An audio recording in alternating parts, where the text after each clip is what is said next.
Hello everyone, good morning. स्वागत है सभी का ऑनलाइन स्टडी में। आज इस वीडियो में बात करेंगे घटना चक्र बिहार एसआई के न्यू सीरीज़ में देखेंगे पॉलिटी और बायोलॉजी। दो टॉपिक्स को कवर करने की कोशिश करेंगे और काफ़ी अच्छे अच्छे प्रश्न दिए गए फ्रेंड्स। और बायोलॉजी में जो क्वेश्चंस एग्जाम्स में पिछली बार पूछा गया था वो भी आपके साथ यहाँ पे देखने को मिलेगा। तो चलिए शुरू करते हैं और देखते हैं कि किस तरह से क्वेश्चन दिए गए और आपको वीडियो कैसी लगी कमेंट्स करके जरूर बताएं। शुरू करते हैं। तो फ्रेंड्स, पॉलिटी में सबसे पहले बात करेंगे, पहला टॉपिक से भारतीय संविधान सभा। और आपको पता है कि संविधान सभा से रिलेटेड हमारे एग्जाम्स में कितने सारे क्वेश्चंस पूछे जाते हैं। तो चलिए देख लेते हैं कि इस बुक में किस तरह के क्वेश्चंस दिए गए। पहला क्वेश्चन है कि कैबिनेट मिशन 24 मार्च 1946 को भारत आया हुआ था। तो पहला पॉइंट तो आपको ये याद रखना है। सेकेंड है कि इस मिशन ने अपनी रिपोर्ट में संविधान सभा के गठन का एक सूत्र प्रस्तुत किया जिसके आधार पर संविधान सभा निर्वाचित होनी थी। इसके अगला पॉइंट्स क्या कह रहा है कि इसमें प्रांतों का प्रतिनिधित्व है वो जनसंख्या के आधार पर होना था। ठीक है, यानी कि जनसंख्या के आधार पर निर्धारित किया गया था कि प्रांतों के जो प्रतिनिधित्व होंगे वो किस तरह से होंगे। और इसके अगला पॉइंट्स है कि इसके तहत मोटे तौर पर प्रति 10 लाख व्यक्तियों के ऊपर एक प्रतिनिधि निर्वाचन की व्यवस्था प्रस्तावित थी। तो ये क्वेश्चंस भी इंपॉर्टेंट है। कितने? तो प्रति 10 लाख व्यक्तियों पर एक प्रतिनिधि के रूप में निर्वाचन करना था। अगला पॉइंट देखिए जो कि बहुत बार एग्जाम्स में रिपीट हुआ है, और वो क्या है कि 9 दिसंबर 1946 की संविधान सभा की जो प्रथम बैठक हुई थी उसकी अध्यक्षता किसने की थी? तो डॉक्टर सच्चिदानंद जो सिन्हा थे, वरिष्ठ नेता थे, और इनको अस्थायी अध्यक्ष के रूप में बनाया गया था। और जस्ट 2 दिन बाद जब दूसरी बैठक हुई 11 दिसंबर 1946 को संविधान सभा द्वारा डॉक्टर राजेंद्र प्रसाद को संविधान सभा के अस्थायी अध्यक्ष के रूप में बनाया गया। तो ये दोनों पॉइंट्स बहुत ज़्यादा इंपॉर्टेंट है, इसको याद रखिएगा। और तीसरा पॉइंट्स जो कि वीवीआई इसको कहेंगे कि संवैधानिक सलाहकार कौन थे? तो वेनेगल नरसिंह राव यानी कि वीएन राव के नाम से हम जानते हैं संवैधानिक सलाहकार नियुक्त किए गए थे। और उसी तरह से प्रारूप समिति के अध्यक्ष कौन थे? तो डॉक्टर भीमराव अंबेडकर जो थे वो प्रारूप समिति के अध्यक्ष थे। ये चीज़ आपको याद रखना है। ठीक है फ्रेंड्स, बहुत बार एग्जाम्स पे ये रिपीट भी हुआ है। चलिए, और अगला पॉइंट देखिए कि उद्देश्य प्रस्ताव को किसने प्रस्तुत किया था? तो ये भी पूछा जाता है। तो उद्देश्य प्रस्ताव जो है वो जवाहरलाल नेहरू जी के द्वारा 13 दिसंबर 1946 को ये प्रस्तुत किया गया था संविधान सभा में। ठीक है, उद्देश्य प्रस्ताव। अगला पॉइंट्स 26 नवंबर 1949 को भारतीय संविधान को अंगीकृत, अधिनियमित और आत्मर्पित किया गया था। यानी कि अगर पूछ लें कि जो हमारा संविधान है उसको कब अपनाया गया था, तो 26 नवंबर 1949 को अपनाया गया था, जो कि बहुत बार पूछा भी गया है। और वहीं की हम बात करें तो 26 नवंबर 1949 के दिन ही नागरिकता, निर्वाचन और अंतरिम संसद से जुड़े उपबंध लागू किए गए थे। अगला पॉइंट देखिए, संविधान जो है इसको निर्माण करने में कितना समय लगा था? तो 2 वर्ष 11 महीने 18 दिन। अगला पॉइंट, संविधान सभा द्वारा 24 जनवरी 1950 को संविधान पर हस्ताक्षर किया गया था। 24 जनवरी 1950 को हस्ताक्षर किया गया था। और पूर्ण रूप से लागू कब किया गया? तो 26 जनवरी 1950 को हमारा संविधान पूरी तरह से लागू हुआ था। तो अगर पूछे कि कब जो कि ग्रहण किया गया था, अपनाया गया था, तो 26 नवंबर 1949 को, जबकि अगर हम बात करें लागू कब किया गया था, 26 जनवरी 1950 को। ठीक है, चलिए नेक्स्ट प्रश्न बनता है कि कैबिनेट मिशन योजना के तहत स्थापित संविधान सभा द्वारा भारत का संविधान अधिनियमित हुआ। ठीक है, नेक्स्ट पॉइंट है कि संविधान सभा की प्रांतीय संविधान समिति के अध्यक्ष कौन थे? तो सरदार वल्लभ भाई पटेल। ये ध्यान रखेंगे, बहुत इंपॉर्टेंट है। प्रांतीय संविधान समिति के अध्यक्ष कौन थे? सरदार वल्लभ भाई पटेल। और वहीं पूछ ले कि मौलिक अधिकारों और अल्पसंख्यकों हेतु सलाहकार समिति के अध्यक्ष कौन थे? तो वहाँ पर भी आपका सरदार वल्लभ भाई पटेल ही करेक्ट होगा। तो ये दोनों इंपॉर्टेंट होगा, इसको याद रखिएगा। और उसी तरह से यहाँ पे देखिए कि झंडा समिति के अध्यक्ष कौन थे? संविधान निर्मात्री परिषद की तदर्थ झंडा समिति के अध्यक्ष डॉक्टर राजेंद्र प्रसाद थे। ये भी इंपॉर्टेंट है। और संविधान सभा में कुल कितनी महिलाएं थीं? तो संविधान सभा में कुल 15 महिलाएं थीं, ये याद रखिएगा। चलिए नेक्स्ट पॉइंट देखिए क्या है कि डॉक्टर भीमराव अंबेडकर को भारतीय संविधान का निर्माता भी कहा जाता है। तो ये आपको याद रखना है। और 1946 में जवाहरलाल नेहरू की अंतरिम सरकार में गृह मंत्री सरदार वल्लभ भाई पटेल थे। तो ये भी पूछा जाता है। ठीक है, 2 सितंबर 1946 को अंतरिम मंत्रिमंडल ने शपथ लिया था। तो ये ध्यान रखिएगा, 2 सितंबर 1946 को अंतरिम मंत्रिमंडल ने शपथ लिया था। और प्रथम शिक्षा मंत्री कौन थे? तो अबुल कलाम आज़ाद जो थे वो प्रथम शिक्षा मंत्री थे। ये चीज़ याद रखना। केशवानंद भारती के वाद में सर्वोच्च न्यायालय द्वारा संविधान के आधारभूत ढांचे का सिद्धांत प्रतिपादन किया गया था। ये एकदम वीवीआई प्रश्न बनता है क्योंकि हाल ही में ये एनटीपीसी एग्जाम्स में भी क्वेश्चंस पूछे गए थे। ठीक है, केशवानंद भारती के बाद सर्वोच्च न्यायालय द्वारा संविधान के आधारभूत ढांचे का सिद्धांत प्रतिपादित किया गया था। संप्रभुता संपन्न लोकतांत्रिक और पंथ निरपेक्ष गणराज्य, संसदीय स्वरूप की सरकार, संघात्मक स्वरूप लेकिन प्रकृति में एकात्मक आदि भारतीय संविधान की विशेषता है। तो ये आपको पता है। चलिए, इंग्लैंड का जो संविधान है वो फ्रेंड्स ध्यान रखिएगा वो अलिखित है। पूछा जाता है कि किस देश का संविधान अलिखित है, तो ये इंग्लैंड का संविधान अलिखित है। अगला प्रश्न देखिए, वर्ष 1956 में देश के विभिन्न राज्यों में पुनर्गठन का आधार क्षेत्र की अधिकांश जनसंख्या द्वारा बोली जाने वाली भाषा थी। तो अगर पूछ ले कि पुनर्गठन का आधार क्या था, तो क्षेत्र की अधिकांश जनसंख्या द्वारा जो बोली जाने वाली भाषा थी वही आधार बनाया गया था। और भाषाई आधार पर सर्वप्रथम जो राज्य गठन हुआ वो कौन सा था? आंध्र प्रदेश, ये भी ध्यान रखिएगा। उसी तरह से अगला पॉइंट्स क्या कह रहा है कि सरकार का गणतंत्रीय तथा लोकतंत्रीय स्वरूप, मौलिक अधिकारों तथा राज्य की नीति निषेधक सिद्धांतों के मध्य विभाजन तथा संविधान का संघीय चरित्र भारतीय संविधान की बुनियादी ढांचा माना जाता है। तो ये भी इंपॉर्टेंट है, इसको याद रखेंगे। अगला पॉइंट्स देखिए क्या है कि राज्य सरकारें जो होती है वो केंद्र सरकार की एजेंट्स होती हैं। यह लक्षण संघीय सरकार के अनुरूप नहीं है। ठीक है, नेक्स्ट पॉइंट कि संघीय सरकार, संसदीय सरकार और न्यायपालिका की स्वतंत्रता भारतीय संविधान की विशेषता है, जबकि भारतीय संविधान में अध्यक्षात्मक सरकार की प्रणाली नहीं अपनाई गई है। अध्यक्षात्मक सरकार जो वो अमेरिका में अपनाया गया और हमारे जो देश में संविधान है वो ब्रिटेन के संविधान से, जिस तरह से ब्रिटेन में संसदीय प्रणाली की सरकार है उसी तरह से हमारे देश में भी संसदीय प्रणाली की सरकार है। नेक्स्ट पॉइंट कि भारत एक संघ है क्योंकि इसका संविधान राज्य और केंद्र के बीच सत्ता की साझेदारी की सुविधा देता है। इस तरह से कहते हैं कि भारत एक संघ है। देखिए अगला प्रश्न कह रहा है कि सार्वजनिक हित याचिका की संकल्पना की शुरुआत कहाँ पे की गई थी? यूएसए में की गई थी। ये चीज़ ध्यान रखना है। ठीक है, भारत के क्षेत्र में राज्यों के क्षेत्र, संघीय क्षेत्र तथा अन्य क्षेत्र शामिल है जो कि अधिग्रहित हो सकते हैं। अगला पॉइंट क्या है कि जवाहरलाल नेहरू संविधान सभा की संघ संविधान समिति के अध्यक्ष थे। ये चीज़ ध्यान रखिएगा, जब भी संघ आपको दिखे संघ संविधान समिति यानी कि जवाहरलाल नेहरू करेक्ट होगा। देखिए फ्रेंड्स, यहाँ से कई सारे प्रश्न पूछे जाते हैं। संविधान सभा की संचालन समिति के अध्यक्ष कौन थे? डॉक्टर राजेंद्र प्रसाद। संविधान सभा के मौलिक अधिकारों की उप समिति के अध्यक्ष कौन थे? जेवी कृपलानी। तो ये दोनों इंपॉर्टेंट होगा, याद रखिएगा। वर्तमान में भारतीय संविधान के मूल पाठ में 22 भाग, 395 अनुच्छेद और 12 अनुसूचियाँ। ठीक है, ये चीज़ ध्यान रखेंगे। हालांकि गणना की दृष्टि से अगर देखें तो संविधान में अनुच्छेदों की संख्या 450 से अधिक हो गई है। तो ये बहुत इंपॉर्टेंट था। आई होप कि फ्रेंड्स आप लोगों को यहाँ तक कोई दिक्कत नहीं होगी। तो देखिए फ्रेंड्स, यहाँ पे हम लोगों ने पॉलिटी का एक टॉपिक खत्म किया, संविधान सभा। अब बात करते हैं बायोलॉजी में कोशिका तथा अनुवांशिकता। ये भी इंपॉर्टेंट टॉपिक है, तो इसको अच्छे से समझिएगा क्योंकि इसमें जो क्वेश्चंस दिए गए वो एग्जाम्स में पूछे भी गए, आने वाले एग्जाम्स में भी पूछे जाएंगे। चलिए शुरू करते हैं। पहला पॉइंट क्या कह रहा है कि तुर्क तंतु ट्यूबिलियन प्रोटीन से बने होते हैं। तो ये सभी चीज़ें का आपको डायरेक्ट याद रखना, हो सके तो आप नोट्स जरूर बना लीजिएगा इन सभी चीज़ों का।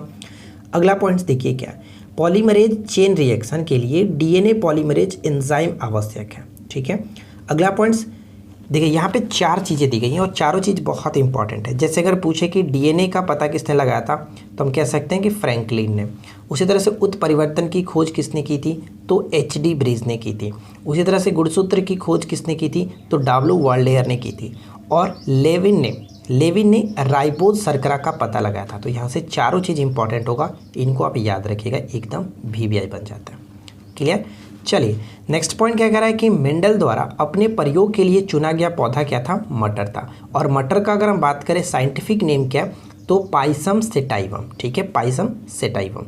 अगला पॉइंट्स के अनुवांशिक लक्षणों की पीढ़ी दर पीढ़ी संचरण की विधियों और कारणों के अध्ययन को हम लोग अनुवांशिकी यानी कि जेनेटिक्स कहते हैं। ठीक है, अनुवंशिकता के बारे में सर्वप्रथम जानकारी 1866 में ग्रेगर जॉन मेंडल ने दी थी।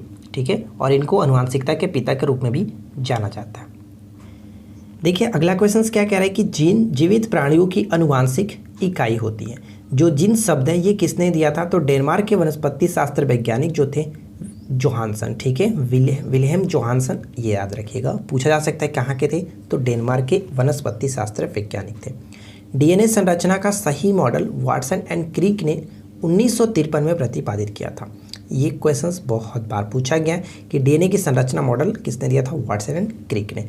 डीएनए को जीवित जीवन का रासायनिक ब्लूप्रिंट कहा जाता है। ध्यान रखिए फ्रेंड्स, पूछा जाता है कि रासायनिक ब्लूप्रिंट किसे कहा जाता है, तो डीएनए को कहा जाता है और इससे व्यक्तियों की पहचान की जा सकती है, तो ये चीज़ ध्यान रखिएगा। अब देखिए यहाँ पे नेक्स्ट पॉइंट क्या कह रहा है कि मानव कोशिका में गुणसूत्रों की संख्या कितनी होती है, 23 जोड़ी होती है, यानी कि टोटल 46 गुणसूत्र होते हैं। 22 जोड़े नर व मादा में समान होते हैं, जिन्हें हम लोग समजात गुणसूत्र या फिर ऑटोसोम कहते हैं। कभी कभी पूछा जाता है कि ऑटोसोम क्या होते हैं, तो ऑटोसोम हम उन्हें कहते हैं जब समान गुणसूत्र होते हैं, यानी कि समजात 22 जोड़े नर और मादा में समान होते हैं।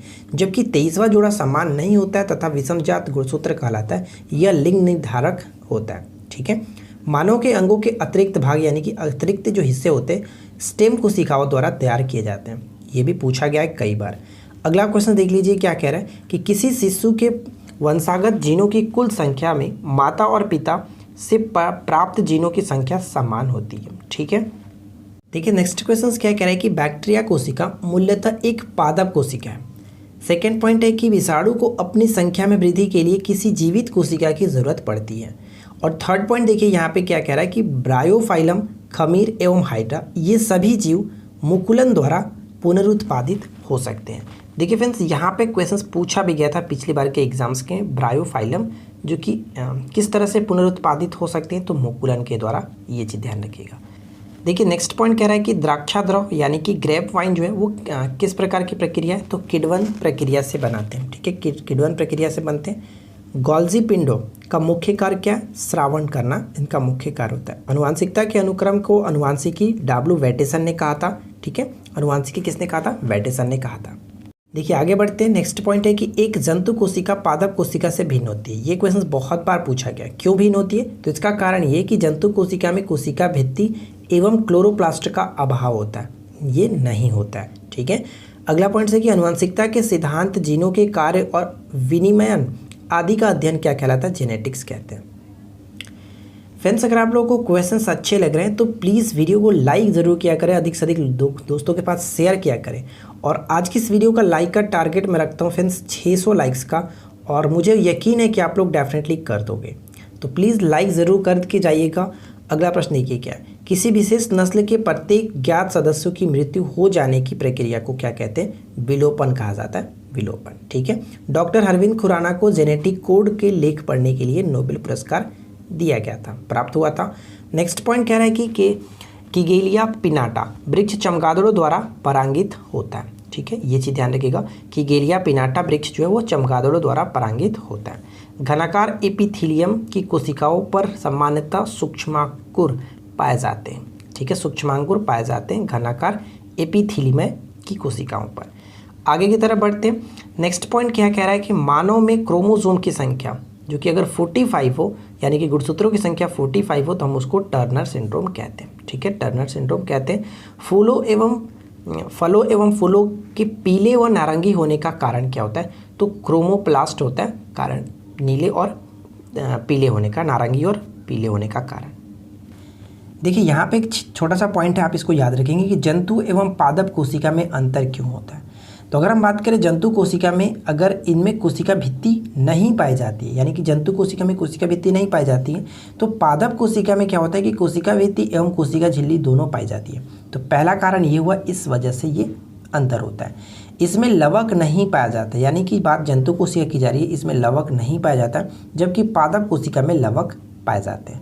उसी तरह से यहाँ पे देख सकते हैं हम कि इसमें हम कह सकते हैं सेट्रोसोम। ठीक है, सेट्रोसोम यानी कि तारकाय उपस्थित रहता है, जबकि इसमें यानी कि पादप कोशिका में सेट्रोसोम तारकाय नहीं पाया जाता।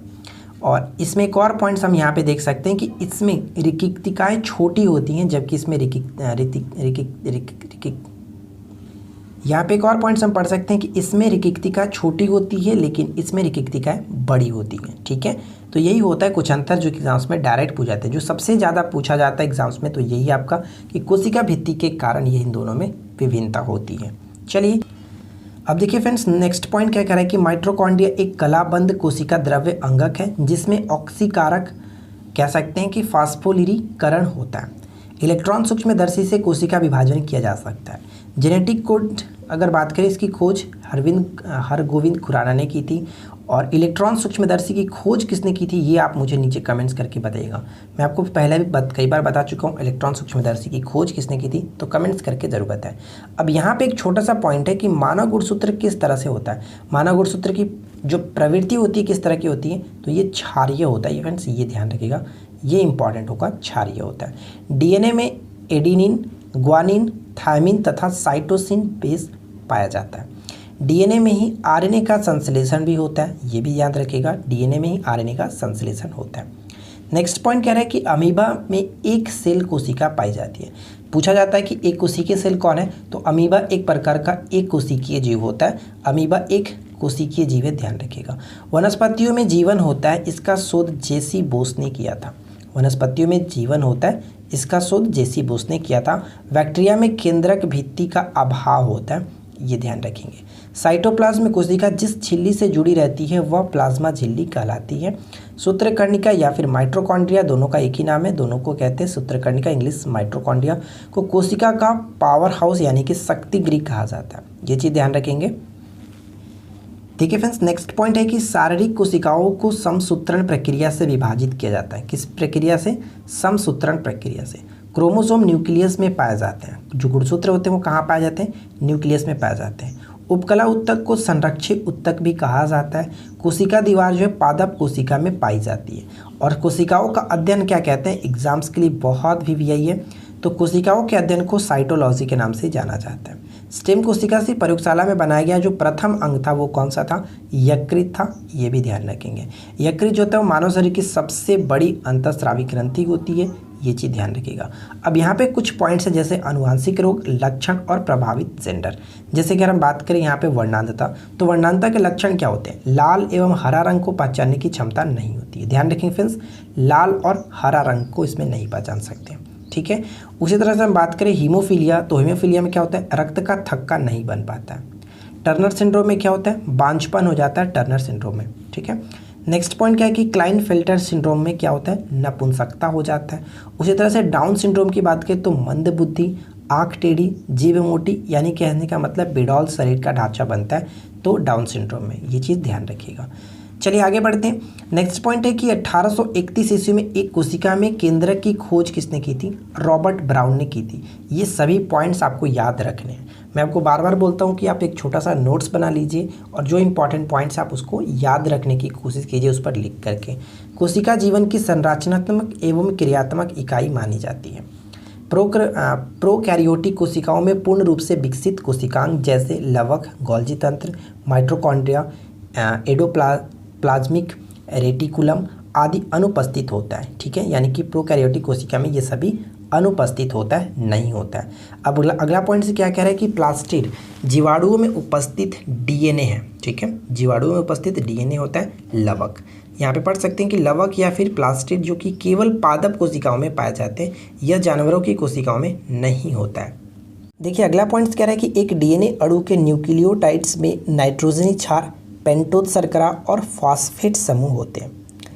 अगला पॉइंट यहाँ पे देखिए कि डीएनए की संरचना दोहरी कुंडली है। ठीक है, डीएनए की संरचना दोहरी कुंडली है। और नेक्स्ट पॉइंट है कि थैलेसीमिया एक अनुवांशिक रोग है जो कि रक्त को प्रभावित करता है। ये बहुत बार पूछा गया कि थैलेसीमिया में क्या होता है, तो ये इसमें रक्त प्रभावित होता है। ठीक है, आरएनए का अभिप्राय क्या? आरएनए का फुल फॉर्म क्या होता है? Ribo nucleic acid. ठीक है, डीएनए फिंगरप्रिंटिंग एवं डायग्नोस्टिक का केंद्र कहाँ पे? हैदराबाद में। ये क्वेश्चन भी बहुत बार पूछा गया, इसको याद रखिएगा। तो फ्रेंड्स देखिए हम लोगों ने दोनों टॉपिक्स को कवर कर लिया। यहाँ पे कोशिका और आनुवंशिकता से संबंधित जो भी क्वेश्चंस दिए गए इस बुक में हम लोगों ने कवर किया। तो जल्दी से कमेंट्स करके बताइए कि आप लोगों को क्वेश्चंस कैसे लगे, वीडियो कैसी लगी। वीडियो अच्छी लगी हो तो लाइक्स ज़रूर कर दे। 600 लाइक्स का टारगेट रखते हैं, कंप्लीट ज़रूर कर दीजिएगा। चैनल पर पहली बार है तो सब्सक्राइब करके नोटिफिकेशन बिल को ऑन रखिए ताकि इसी तरह के रोज़ाना आपको न्यू अपडेट्स मिलती रहे। तो हम मिलते हैं किसी और वीडियो में नेक्स्ट टॉपिक के साथ। Thanks for watching, keep learning, have a good day.